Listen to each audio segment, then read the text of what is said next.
আসলে পেঁয়াজের ভেতরে যে সকল রসগুলো পাওয়া গেছে এর ভেতরে কিছু কেমিক্যাল আছে যেগুলো কিন্তু আমাদের শরীরে যৌন হরমোন টেস্টোস্টেরন, এই টেস্টোস্টেরনের পরিমাণটা বৃদ্ধি করতে এবং কিছু কিছু ক্ষেত্রে দেখা গেছে যে টেস্টোস্টেরনের হরমোন মাত্রা স্বাভাবিক থাকবার পরও এটা শরীরের ভেতরে যে কাজ করবে এই ক্ষমতাটা হ্রাস পেয়ে যায়।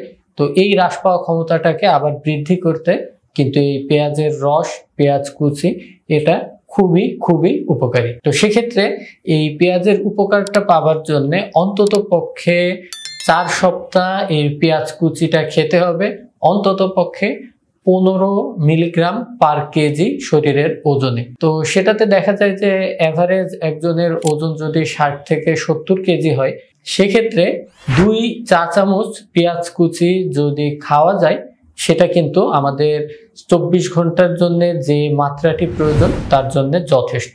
আমরা চেষ্টা করতে পারি এটাকে মধুর সঙ্গে মিশিয়ে সকালে খালি পেটে বা খাবার পরে আপনার রুচি মতো এই 2 চা চামচ পেঁয়াজ কুচি আপনি কিন্তু আপনার খাদ্যের সঙ্গে গ্রহণ করতে পারেন, অথবা আপনি এটাকে বিভিন্ন কাঁচা ফলমূল যেমন টমেটো, শসা বা গাজর এগুলোর সঙ্গে সালাদ করে কিন্তু খেতে পারেন।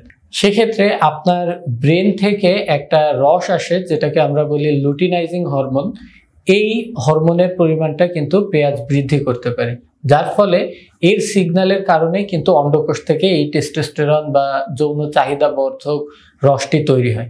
সেক্ষেত্রে লুটিনাইজিং হরমোন যদি বৃদ্ধি পায় আপনার কিন্তু এই যৌন চাহিদা এবং যৌন সক্ষমতাটাও বৃদ্ধি পাবে। দ্বিতীয় বিষয়টি হচ্ছে শরীরের ভেতরে যে অ্যান্টিঅক্সিডেন্ট আছে এর পরিমাণটা কিন্তু বৃদ্ধি পায় এই পেঁয়াজ খাবার মাধ্যমে, যার ফলে শরীরের যে ক্ষয় আছে এই ক্ষয়টিকে কিন্তু এরা ঠেকিয়ে ফেলতে পারে। এর পরবর্তী একটি উপকার হচ্ছে ইনসুলিন রেজিস্ট্যান্স কমিয়ে ফেলে, অর্থাৎ আপনার ভেতরে যে ডায়াবেটিক্স তৈরির ঝুঁকি আছে এই ঝুঁকিটাকে কিন্তু কমিয়ে নিয়ে আসার জন্য পেঁয়াজ খুবই উপকারী। এছাড়া লিঙ্গের যে রক্তনালীগুলো রয়েছে এগুলোকে প্রসারিত করতে আমাদের নাইট্রিক অক্সাইড নামক একটি পদার্থের প্রয়োজন হয়, এটিও কিন্তু পেঁয়াজের ভেতরে প্রচুর পরিমাণে আছে এবং এর ভেতরে উপস্থিত যে একটা কেমিক্যাল আছে 5-AMP প্রোটিন কাইনেজ নামক আরও একটি যে পদার্থ পেঁয়াজের ভেতরে রয়েছে এটিও কিন্তু আমাদের নাইট্রিক অক্সাইড বৃদ্ধির মাধ্যমে লিঙ্গের যে রক্তনালীগুলো আছে এগুলোকে প্রসারিত করতে সহায়তা করে।